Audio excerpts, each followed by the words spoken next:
This 5-minute solution will show you how to download and install Steam in Windows 10.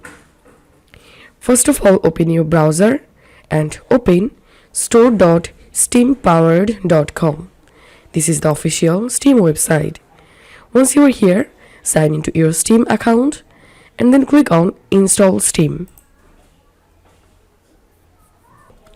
And you will jump into a Steam download page.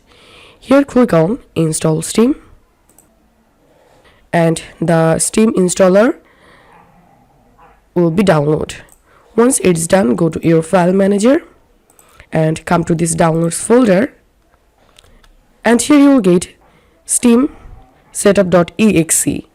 Now double click on this file, click on yes to start installation, click on next, select language, next, and select a destination folder to install the Steam and click on install. And as you can see, my Steam is installing and my Steam has been successfully installed, as you can see.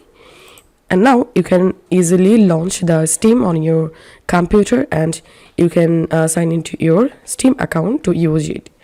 This is how we can download and install Steam on Windows 10. If you find this video helpful, make sure to subscribe 5-minute solution. See you in the next video.